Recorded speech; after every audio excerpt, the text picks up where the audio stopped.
The paradox of luxury. Luxury is often associated with perfection. Silk-smooth materials, polished surfaces, gold, elegance, and exclusivity. It is a world that seems far removed from hunger, cold nights, and empty hands. But what if the most powerful luxury brand on earth did not begin in wealth at all? What if it was born from loss, loneliness, and survival? This story does not begin in a palace. It begins with a child who owned nothing. No inheritance, no protection, no certainty of tomorrow. Before the name Louis Vuitton became a symbol of status, it belonged to a boy who slept hungry, walked barefoot through storms, and learned very early that the world does not care if you are weak. This is not a story about fashion. It is a story about endurance, about how discipline can grow out of desperation, and how vision can rise from absolute poverty. To understand the empire, we must return to the beginning, to a small village far away from luxury, where survival itself was the first lesson. A child born into hardness, 1821. In the year 1821, in a remote rural village in eastern France, a boy was born into a life that offered no comfort and no promises. His name was Louis Vuitton. The village was small, quiet, and unforgiving. Winters were long and cruel, with icy winds cutting through wooden homes that barely held together. Summers brought hard labor, not relief. Life here was measured not by dreams, but by endurance. Louis's family was poor, even by the standards of the village. His father, Xavier Vuitton, worked as a carpenter. He shaped wood with strong hands, crafting furniture and small structures for neighbors who were only slightly better off than he was. His work was physical, exhausting, and poorly paid. His mother, Caron Gaillard, was a hat maker. From morning until night, she stitched fabric and shaped straw into modest hats for local women. Her fingers were often sore, her eyes tired, yet she worked without complaint because stopping was not an option. Together, they earned just enough to survive. Louis grew up in a small wooden house with a leaking roof and bare floors that froze in winter. There was no heating, no comfort, no sense of safety. At night, the cold crept in silently, settling into bones and making sleep shallow and restless. From an early age, Louis understood something that many children never have to face. Life was not designed to be fair. He did not attend school regularly. Instead, he helped his father carry heavy planks, clean sawdust, and hold tools that were almost too large for his small hands. His clothes were worn thin. His shoes were often damaged or missing altogether. Hunger was not an emergency, it was routine. Yet even in hardship, Louis was observant. The village lay along a route used by travelers. From time to time, wealthy men and women passed through in carriages, their clothing clean and refined, their belongings packed into large wooden trunks. These trunks were solid, carefully made, often decorated with metal locks and polished surfaces. Louis would stop whatever he was doing and stare. He wondered where these people were going, how far they had traveled, what kind of world existed beyond the narrow borders of his village. Those trunks fascinated him, not because they represented wealth, but because they represented movement, escape, possibility. While other children accepted their surroundings as permanent, Louis did not. Something inside him resisted the idea that this was all life could be. He did not yet have words for ambition or destiny, but he had curiosity. And curiosity in a life of poverty can be dangerous. It creates dissatisfaction. Then fate intervened. When Louis was still very young, his mother fell ill. There were no proper doctors nearby, no hospitals equipped to help. Illness in the village was often a quiet sentence carried out slowly and without ceremony. Day after day, her condition worsened. One morning, before Louis could fully understand what was happening, she was gone. Her death shattered what little stability the family had. The house grew quieter. His father, overwhelmed by grief, withdrew emotionally, becoming distant and hardened by loss. Conversations became rare. Warmth disappeared. For Louis, the world suddenly felt empty. Standing beside her mother's grave, he felt something settle deep inside him, a realization that no one was coming to save him. Childhood ended there, not with rebellion or anger, but with silence. From that moment on, the village no longer felt like home. It felt like a place that would slowly erase him if he stayed. And somewhere in that silence, a decision began to form. Not yet spoken, not yet planned, but inevitable. Louis Vuitton would not remain where he was born. He did not know how, he did not know when, but he knew one thing with absolute certainty. If he stayed, his life would never change. And that realization was the first step towards everything that followed. Loss, silence, and a decision. After his mother's death, the rhythm of Louis Vuitton's life changed completely. The house that once felt small but alive became hollow. His father, once strict but present, now moved through the days like a shadow. Words were exchanged only when necessary. Grief sat between them, heavy and unspoken. Louis was still a child, but there was no space left for childhood. He woke before dawn, worked until his body ached, and returned home to a silence that felt colder than the winter air. There were no conversations about the future, no guidance, no comfort. In the village, people expected him to follow the same path as his father: manual labor, survival, and eventual exhaustion. But Louis felt something growing inside him. It was not anger, it was not rebellion. It was the quiet certainty that this life would consume him if he allowed it. Each day he watched travelers pass through the village. Their boots were clean, their voices confident. They spoke of distant places, cities filled with opportunity, movement, and purpose. To Louis, those stories sounded unreal, almost like myths. Paris became a word that echoed in his thoughts, not because he imagined luxury or fame, but because Paris represented distance, distance from hunger, from grief, from the invisible walls closing in around him. At the age of 13, Louis reached a breaking point. There was no dramatic argument, no farewell speech. His decision was made in solitude. He understood that staying meant surrendering to a life already written for him. Leaving meant uncertainty, but also possibility. One evening, he gathered what little he owned: a small bag, a few worn clothes, no money, no map, no clear plan. He did not tell his father. Before sunrise, while the village slept, Louis Vuitton stepped onto the road and began walking toward a city nearly 500 kilometers away. He did not know it then, but he had just crossed the most important threshold of his life. The walk that forged a man. The road to Paris was not a journey, it was a test.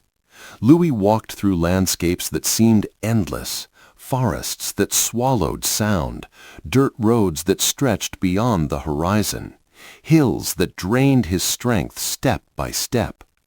At first, he believed determination would be enough, but hunger arrived quickly.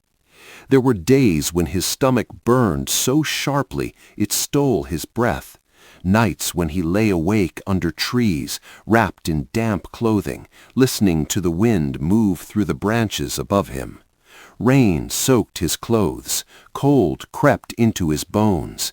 His feet blistered, then bled. He learned fast. He learned which farms might offer work in exchange for food. He learned how to sleep lightly, alert to danger. He learned how to endure discomfort without complaint. Sometimes kindness appeared unexpectedly, a piece of bread, a bowl of soup, a place to rest for the night. Other times, doors closed in his face, and he kept walking without argument. Weeks turned into months, months turned into years. This was no heroic adventure. There were moments when he considered turning back, moments when exhaustion whispered that stopping would be easier. But each time, another thought pushed forward. If I stop, everything I suffered will be meaningless. The boy who left the village slowly disappeared. In his place emerged someone quieter, tougher, and more disciplined. Louis learned patience not as a virtue, but as a necessity. He learned that survival depended on consistency, one step after another, regardless of how small. By the time he finally saw the distant outline of Paris, nearly 2 years had passed. His body was thin, his clothes were worn beyond repair, his face carried the weight of experiences far beyond his age. But he was no longer running from his past. He was walking toward a future he intended to claim. Paris stood before him, vast, loud, and indifferent. And for the first time since leaving home, Louis Vuitton felt something unfamiliar rising in his chest. Fear. Because reaching the city did not mean the journey was over. It meant the real struggle was about to begin. Paris does not care. Paris did not welcome Louis Vuitton. It overwhelmed him. The city was larger than anything he had ever imagined. Endless streets crowded with people, carriages rushing past, voices layered over one another in constant motion. The air carried unfamiliar scents, fresh bread, roasted coffee, perfume, smoke. To Louis, it felt like stepping into another world. But wonder faded quickly. Paris moved fast, and it did not slow down for a boy with no money and nowhere to go. Behind the elegant storefronts and grand buildings was a harsher reality. Narrow streets filled with beggars, exhausted laborers, and people who looked as lost as Louis felt. Opportunity existed here, but it was guarded, and it did not reveal itself easily. By the time night fell on his first day, Louis had not eaten. He wandered until his legs trembled, searching for shelter. Eventually, he found an abandoned wooden cart near a bakery. The smell of warm bread drifted through the air, sharp enough to make his stomach twist in pain. He curled inside the cart, pulled his small bag close to his chest, and closed his eyes. The city did not sleep. Footsteps echoed on stone roads. Horses passed, their hooves striking the ground in heavy rhythm. Somewhere nearby, laughter rose and faded. Louis lay still, cold and exhausted, listening to a world that seemed completely unaware of his existence. Morning came with hunger. He watched well-dressed men and women step into bakeries and cafes, exchanging coins for food without hesitation. He stood at a distance, invisible, learning another lesson. Abundance and poverty can exist side by side without ever touching. Louis spent his days walking from workshop to workshop, asking for work. The answers were always the same. No experience, no recommendation, no opportunity. Days passed, his strength weakened. He survived on scraps from markets, bread left behind on the ground, whatever he could find without being noticed. Loneliness pressed down harder than hunger. Yet something inside him refused to collapse. He had not walked for 2 years to disappear now. The door that opened by accident. One evening, as the sun dipped low and shadows stretched across the streets, Louis noticed a man struggling outside a workshop. The man was attempting to lift a large wooden trunk, his arms shaking under the weight. Without thinking, Louis stepped forward. He grabbed the opposite side of the trunk and lifted. The man looked at him, surprised, but said nothing. Together they carried the trunk inside. The workshop was unlike any place Louis had ever seen. Wooden trunks of various sizes lined the walls, carefully crafted and polished. Leather, brass locks, and tools covered the work tables. The air smelled of fresh wood and glue, a scent that felt strangely familiar. An older man watched them from the back of the room. His eyes were sharp, observant. "You're strong for your size," the man said. "What's your name?" "Louis Vuitton," he replied, steady but cautious. The man studied him for a moment. "And what do you want?" Louis did not hesitate. "I want to work." A faint smile touched the man's lips, not one of kindness, but of curiosity. "Can you make trunks?" "No," Louis admitted, "but I can learn." There was a pause. The workshop fell quiet. "Learning is expensive," the man said finally.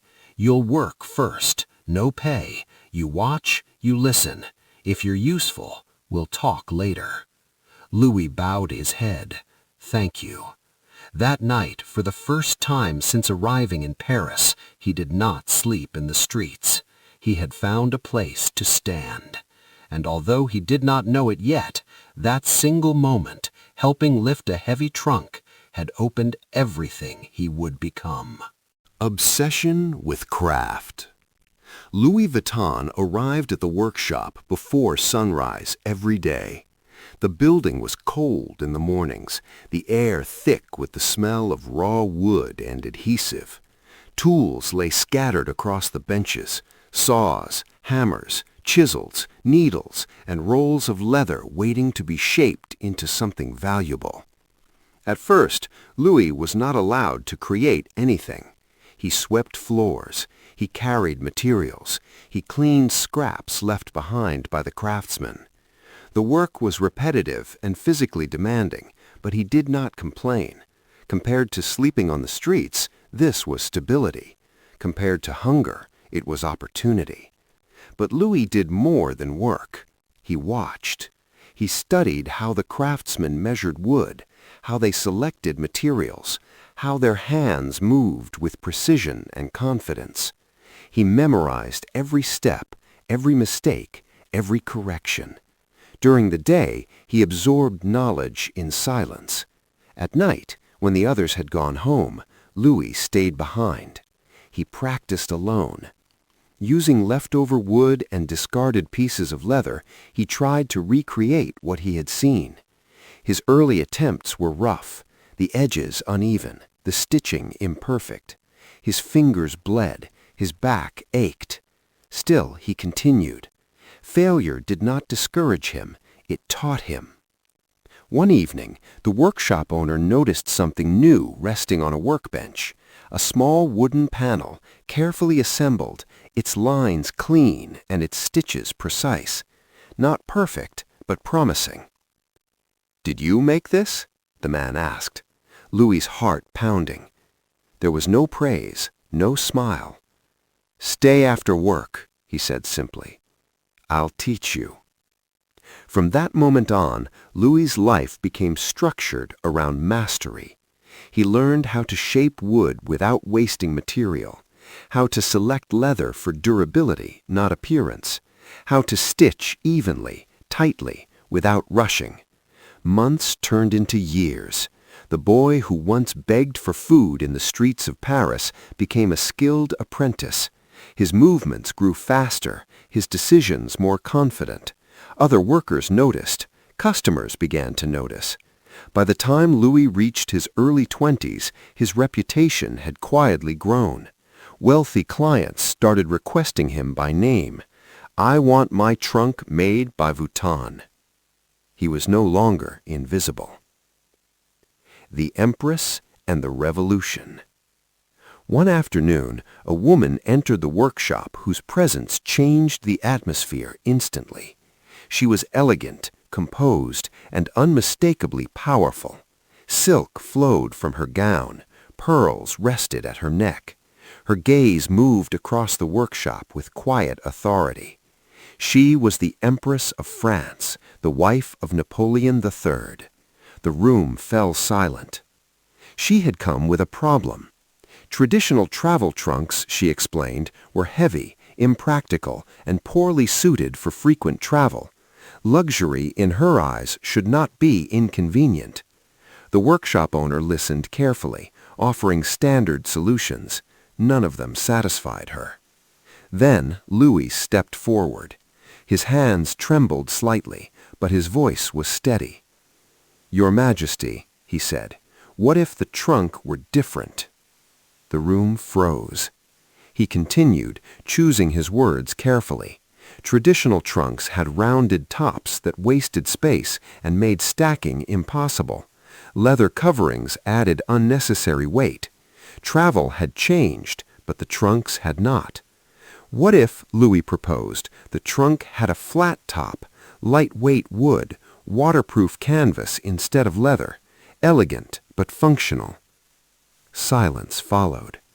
Challenging tradition was dangerous. No one had dared to do it. The Empress studied him, her expression unreadable. "Can you make it?" she asked. "Yes," Louis replied, without hesitation.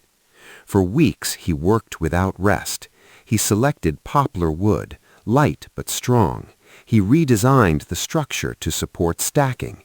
He experimented with treated canvas, durable and resistant to moisture. Every detail mattered. Every mistake cost time he did not have. When the trunk was finished, it was unlike anything Paris had seen. Clean lines, balanced proportions, practical elegance. The day of the presentation arrived. The Empress examined the trunk slowly, running her fingers across its surface, testing its locks, studying its construction. The room held its breath. Finally, she looked up. "This," she said, "is extraordinary." With those words, Louis Vuitton's future changed forever. He was appointed her personal trunk maker. And with royal approval came something far more powerful than wealth: legitimacy. From that moment on, the name Vuitton carried weight. The revolution of luxury had begun. Becoming Louis Vuitton. Royal recognition changed everything, but it did not make Louis Vuitton free. Orders flooded the workshop. Aristocrats, politicians, and wealthy travelers all wanted trunks crafted by the young artisan whose ideas had impressed the Empress herself. His hands worked endlessly, his reputation growing faster than he could have imagined. Yet one truth remained. No matter how skilled he became, no matter how valuable his name was, Louis was still working under another man. He understood something crucial. If he wanted to control his future, he had to take a risk. After years of loyalty and learning, Louis made the boldest decision of his life. He walked away from the security of the workshop and stepped into uncertainty once again, this time by choice. With modest savings, barely enough to survive, he rented a small space in Paris. It was nothing impressive: one workbench, a few tools, bare walls. But it was his. He placed a simple wooden sign outside the door: Louis Vuitton, trunk maker. There was no grand opening, no celebration, just quiet determination. Louis worked alone. Every trunk was designed, cut, assembled, and finished by his own hands. He worked from sunrise until deep into the night, stopping only when exhaustion forced him to rest. What set him apart was not just craftsmanship, it was strategy. Louis did not try to sell to everyone. He focused on the elite, those who valued exclusivity, not affordability, those who traveled often and demanded perfection. He understood that luxury was not about quantity, it was about rarity. Slowly, the orders returned. Word spread. The Vuitton name began to stand on its own, independent of royal endorsement. Just as the future seemed secure, history intervened. War, collapse, and return. France was plunged into chaos. War broke out, tearing through cities and destroying economies. Streets once filled with wealth and ambition became unstable and uncertain. The rich fled, travel stopped, luxury became irrelevant overnight. Louis Vuitton's workshop grew silent. Orders disappeared, income vanished. What he had built so carefully now stood on the edge of collapse. For the first time since leaving his village as a child, Louis faced the possibility of losing everything. He sold tools to survive, reduced materials, worked harder even when there was no work to be done. Each day became a fight to keep the doors open just one more morning. Many businesses failed during this period. Louis refused to join them. When the war finally ended, the world did not return to what it had been. It moved forward. People wanted to travel again. They wanted beauty, elegance, and proof that life continued. And once more, they turned to Louis Vuitton. The demand returned stronger than before. This time, Louis did not merely recover, he expanded. He opened a larger workshop outside Paris, hired apprentices, and trained them in the same discipline that had shaped him. His vision was no longer limited to survival. He was building a legacy. From the ashes of war, Louis Vuitton emerged not just as a craftsman, but as a creator of something enduring, a name that would outlive him. And this was only the beginning. A legacy takes shape. As Louis Vuitton's business grew, his life expanded beyond the workshop. He married a woman who understood his silence, his long hours, and his relentless pursuit of perfection. She did not demand his attention when his work consumed him. Instead, she supported his vision, knowing that what he was building required sacrifice. Together, they had a son, Georges Vuitton. From the beginning, Louis understood that a business could not survive on craftsmanship alone. It needed principles, rules that would guide it long after its founder was gone. One belief stood above all others. Luxury must never become ordinary. Louis intentionally limited his clientele. He refused to lower prices. He never chased volume or popularity. To him, exclusivity was not arrogance, it was protection.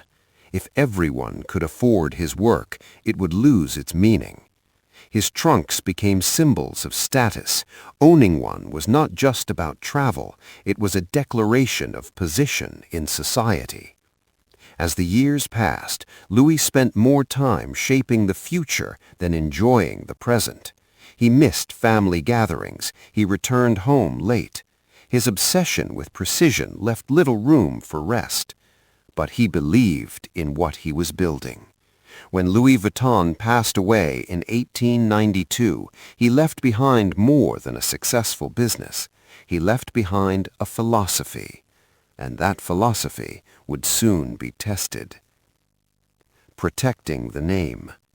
Georges Vuitton was young when he took control of the company. He had grown up surrounded by craftsmanship, ambition, and discipline. His father's lessons were clear. Never compromise quality, never chase the masses, and never let the brand lose its identity. But Georges faced a new problem, success. As the Vuitton name spread, imitation followed. Cheap copies flooded the market. Customers were deceived. The brand's exclusivity was under threat. Georges understood that craftsmanship alone was no longer enough. He needed protection. In 1896, he introduced a bold solution, the iconic LV monogram.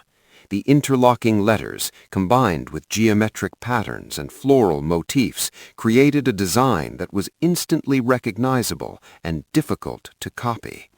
It was more than decoration. It was a statement.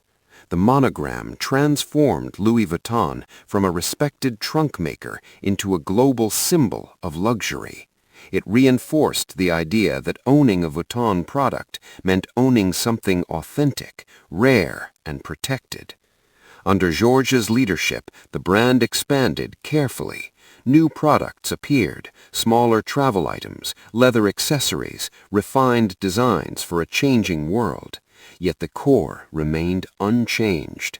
Every piece had to meet the standards set by a boy who once had nothing. Georges did not try to reinvent Louis Vuitton. He preserved it.